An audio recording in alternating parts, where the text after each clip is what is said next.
नमस्कार, आप देख रहे हैं 10 में है दम। मैं हूं आपके साथ विवेक शांडिल्य। सबसे पहले जिक्र उन खबरों का जो हम आपको दिखाने वाले हैं। बात होगी बंगाल की लड़ाई की, जहां पर अब मुद्दा महिला सुरक्षा का बन चुका है। करेंगे वाजे की बात, वाजे का राइट हैंड जिसकी डायरी एनआईए को मिली है।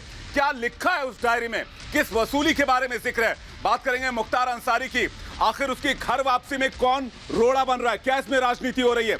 इन तमाम खबरों के साथ साथ आपको बता दें कि रिपब्लिक भारत आपसे जुड़े हर एक मुद्दे की आवाज उठाता है, तो आप भी अपनी आवाज उठाइए और रखिए अपने विचार कू ऐप पर। कू ऐप के फॉलोअर्स के लिए आज हमारा सवाल यह है कि क्या बंगाल की लड़ाई अब महिला सुरक्षा पर आ गई है। अभी जाएं कू ऐप पर और रखें इस मुद्दे पर अपनी राय। तो सबसे पहले बात बंगाल की लड़ाई की। बंगाल की लड़ाई में अब तक तोलाबाजी, कट मनी, मां माटी मानुष ऐसे तमाम मुद्दे आपने सुने होंगे, लेकिन अब बंगाल की लड़ाई में महिला सुरक्षा का मुद्दा जोर शोर से उठाया जा रहा है। शोभा मजुमदार की मौत के बाद बीजेपी ने इस मुद्दे को लेकर ममता दीदी को घेरा और टीएमसी पर निशाना साधा है।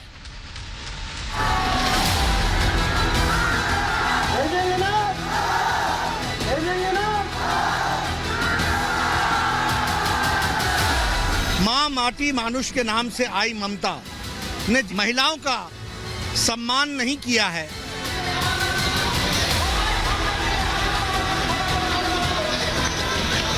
वो नंदीग्राम में हार रही हैं। बंगाल के दूसरे चरण का मतदान आते आते राजनीतिक आरोप प्रत्यारोप में नया फ्लेवर जुट गया है। राजनीति का राजकता, तुष्टीकरण, कमीशन, कटमनी के बाद महिला सुरक्षा भी बड़ा मुद्दा बन चुका है। वो भी तब जब एक महिला पिछले 10 साल से बंगाल की मुख्यमंत्री है। लेकिन दीदी को भद्रलोक की सत्ता से बेदखल करने का सपना देख रही बीजेपी का दावा है कि ममता राज में महिलाएं भी असुरक्षित हैं। एक महिला होते हुए भी ममता बनर्जी महिलाओं को सुरक्षा मुहैया कराने में नाकाम साबित रही हैं। दरअसल बंगाल के हुगली जिले में रोड शो और चुनावी रैली करने पहुंचे बीजेपी अध्यक्ष जेपी नड्डा ने महिला सुरक्षा का मुद्दा उठा दिया। देखिए, मैं फिर कहूंगा कि मां माटी मानुष के नाम से आई ममता ने जितना महिलाओं का सम्मान नहीं किया है और जितना महिलाओं को अत्याचार हुआ है, सबसे ज्यादा ह्यूमन ट्रैफिकिंग बंगाल में, सबसे ज्यादा एसिड अटैक्स बंगाल में, सबसे ज्यादा डोमेस्टिक वायलेंस 35% बंगाल में बढ़ा, सबसे ज्यादा रेप केसेस अनसॉल्व बंगाल में। तो बड़े बड़े रेप केसेस जो अनसॉल्व रहे हैं, ये बताता है ममता जी का महिलाओं के प्रति उदासीनता बताता है और महिलाओं के प्रति जो आदर चाहिए था वो नहीं है। दरअसल बंगाल चुनाव के बीच 85 साल की बुजुर्ग महिला शोभा मजुमदार की मौत ने बंगाल की सियासत में आग लगा दी है। बीजेपी लगातार ये आरोप लगा रही है कि उसके कार्यकर्ता गोपाल की मां शोभा मजुमदार की मौत टीएमसी कार्यकर्ताओं की पिटाई की वजह से हुई। सिर्फ यही नहीं, 29 मार्च को नंदीग्राम में बीजेपी के कार्यकर्ता की पत्नी से भी रेप का आरोप लग रहा है। बीजेपी इस जघन्य आरोप के लिए टीएमसी कार्यकर्ताओं को जिम्मेदार बता रही है। उसी सिलसिले को आगे बढ़ाते हुए जेपी नड्डा ने आज ममता बनर्जी को घेरा। उन्होंने दीदी से सवाल पूछा कि वो बंगाल की कैसी बेटी हैं, जिन्हें बंगाल की मां और बेटी की चिंता तक नहीं है। इस दौरान बीजेपी अध्यक्ष ने यह भी दावा कर दिया कि बंगाल में ही नहीं बल्कि ममता दीदी तो नंदीग्राम में भी हार चुकी हैं। वो नंदीग्राम में हार रही हैं। आप मेरे से चुनाव के बाद, नतीजों के बाद जरूर मिलिएगा और मुझसे पूछिएगा कि मैंने कहा था कि नंदीग्राम में वो हार रही हैं। हालांकि बीजेपी अध्यक्ष जेपी नड्डा का यह दावा महज कोरी राजनीति नहीं है, क्योंकि ममता दीदी नंदीग्राम में धर्म, जाति के बाद गोत्र का कार्ड भी खेल चुकी हैं, जिसने बीजेपी के दूसरे बड़े नेताओं को चुटकी लेने का मौका भी दे दिया। मुझे अच्छा लगा कि दीदी मेरी गोत्र की है, लेकिन बहुत देर कर दी हजूर आते आते गाना है ना। तो दीदी, आपने मोदी जी के भय से आपने गोत्र बता दिया, मुझे तो खुशी हुई। गिरिराज सिंह ने दावा किया कि चुनाव में मिल रही चुनौतियों ने ही दीदी को उनका धर्म, जाति और गोत्र याद दिलवाई है। सियासी आरोपों के बीच एक बात तो सही है कि नंदीग्राम में पहली बार चुनाव लड़ने पहुंची दीदी को वहां के लाल शुभेंदु अधिकारी से कड़ी चुनौती मिल रही है, जिसकी वजह से दोनों के समर्थकों के बीच तनाव भी बढ़ रहा है, जिसे देखते हुए चुनाव आयोग ने बंगाल में इस बार सबसे हाई प्रोफाइल सीट पर मतदान के दिन केंद्रीय बलों की 22 कंपनियों को तैनात करने का फैसला किया है, ताकि शांतिपूर्ण तरीके से मतदान कराया जा सके। तस्वीरें मैं आपको दिखा रही हूं पश्चिम बंगाल के नंदीग्राम बेहद ही महत्वपूर्ण इलाका है और साथ ही साथ संवेदनशील इलाका है और इसी को लेकर के हमारे जवान यहां पर मुस्तैद है कि किसी भी तरह की कोई घटना नहीं घटने दी जाएगी और इलेक्शन को शांतिपूर्ण तरीके से संपन्न करवाया जाएगा। हालांकि चुनाव आयोग की इस तैयारी पर भी टीएमसी सवाल उठाने से नहीं चूक रही। उनके नेता ये दावा कर रहे हैं कि नंदीग्राम का मतदाता भारी सुरक्षा व्यवस्था देखकर डर जाएगा, लेकिन पता नहीं डर कौन रहा है, नंदीग्राम का मतदाता या टीएमसी के वो कार्यकर्ता जो धांधली की आस लगाए बैठे थे। Bureau report, Republic Bharat. AIUDF के चीफ बदरुद्दीन अजमल को अपने खुदा होने का यकीन हो चला है। जी हां, दावा यह है कि असम में कोई भी मंत्री उनकी इजाजत के बगैर शपथ नहीं ले सकता, लेकिन हम इसे चुनावी भ्रम कह रहे हैं। आखिर क्यों? एआईयूडीएफ का ग्राफ अगर देखें तो चुनाव दर चुनाव साल दर साल गिरा है, लेकिन बदरुद्दीन अजमल के इस दावे की वजह क्या है, इस रिपोर्ट में देखते हैं। मिनिस्ट्री देने वाला ऊपर अल्लाह और भर्ती रूपे बदरुद्दीन अजमल इंशाल्लाह ओ मरी गेलो मिनिस्ट्री पाइबो ना इंशाल्लाह मरलो मिनिस्ट्री पाइबो ना। ये है एआईयूडीएफ यानी all India United democratic front के मुखिया बदरुद्दीन अजमल। मिजाज से राजनेता से ज्यादा व्यापारी हैं। पूरी दुनिया में इत्र का कारोबार फैला है, लेकिन सुगंध फैलाते फैलाते अब ये भ्रम भी फैलाने लगे हैं। इसके लिए बदरुद्दीन अजमल को बड़बोले बयानों से भी गुरेज नहीं है। अभी पहले और दूसरे चरण का मतदान बाकी है। चुनाव नतीजों में भी 1 महीने से ज्यादा का वक्त है, फिर भी जनाब बदरुद्दीन अपनी तुलना खुदा से कर रहे हैं। उनका दावा है कि जिस तरह जन्नत में जगह मिलना या नहीं मिलना खुदा के हाथों में है, वैसे ही असम में नई सरकार में विभागों के बंटवारे में भी सिर्फ उनकी मर्जी चलेगी। आजकल अपने आसपास मौजूद चुनावी भीड़ से उत्साहित बदरुद्दीन अजमल ये दावा कर रहे हैं कि उनके समर्थन के बिना कोई भी मंत्री नहीं बन सकता।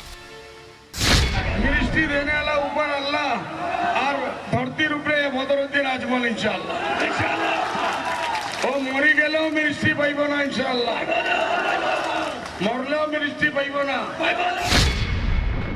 बदरुद्दीन अजमल ये दावा तब कर रहे हैं जब 2014 में बीजेपी के उदय के बाद से असम में उनको सिर्फ सियासी नुकसान उठाना पड़ा है।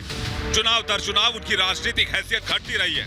आलम यह है कि 2016 के विधानसभा चुनाव में बदरुद्दीन की पार्टी को 126 में से सिर्फ 13 सीटों से संतोष करना पड़ा।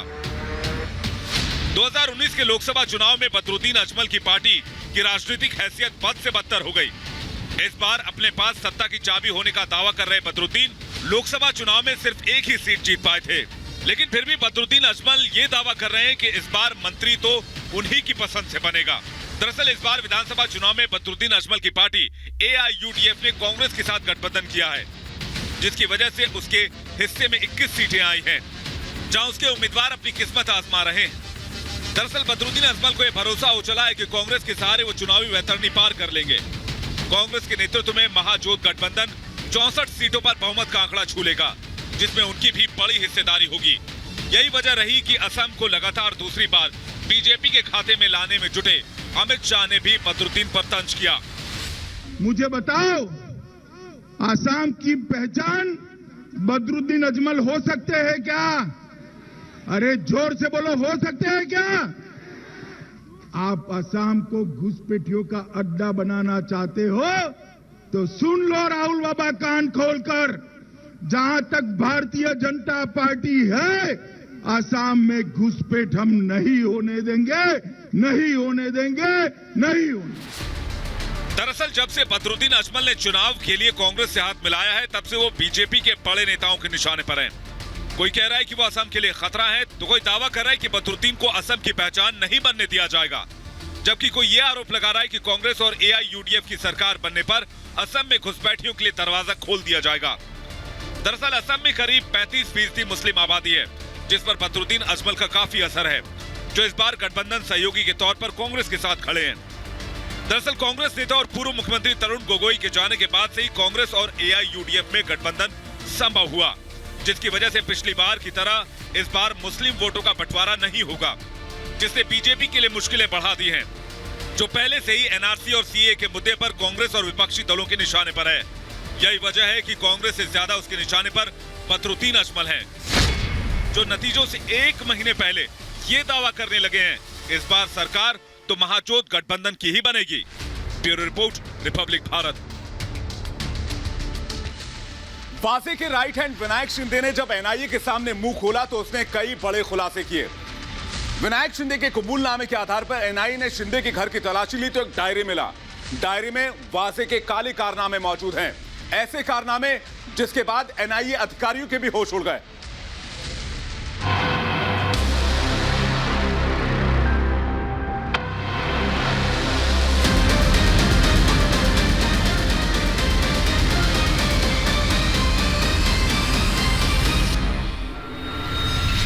पुलिस वाला चलाता था वसूली गैंग। वसूली वाली डायरी खोलेगी राज। उगाही का पाई खाता, वहां से निकला वसूली किंग। किसके लिए उगाही करता था वाजे?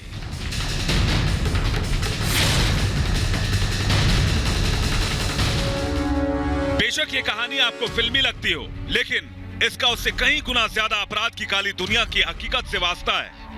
कारलोग के मालिक सचिन वाजे के काले कारनामों की रहस्यमयी दुनिया इतनी बड़ी है जितनी आप सोच भी नहीं सकते।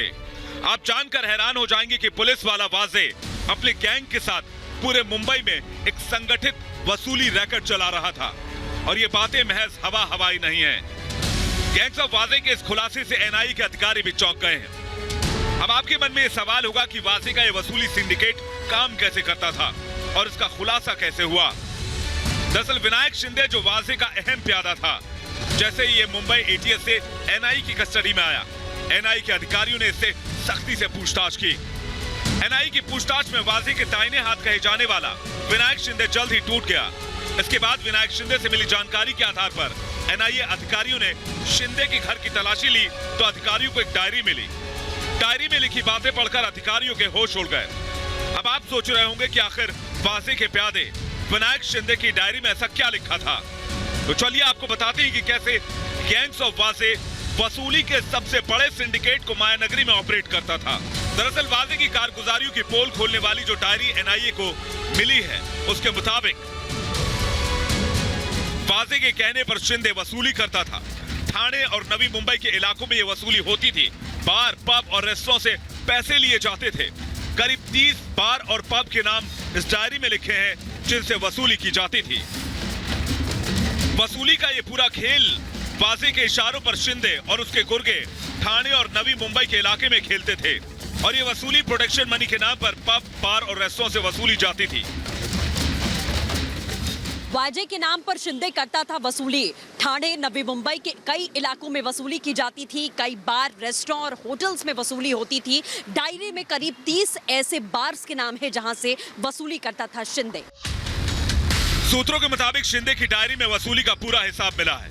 कहां से कितनी वसूली करनी है, कितनी वसूली हो चुकी है, कितनी रकम जमा हुई और महीने के अंत तक कितनी रकम और जुटानी है। शिंदे की डायरी से यह भी सामने आया है कि डायरी में वसूली के कोडवर्ड होते थे। हर महीने की राशि पहले से तय कर ली जाती थी। लॉटरी और मटका कारोबार से भी वसूली की जाती थी।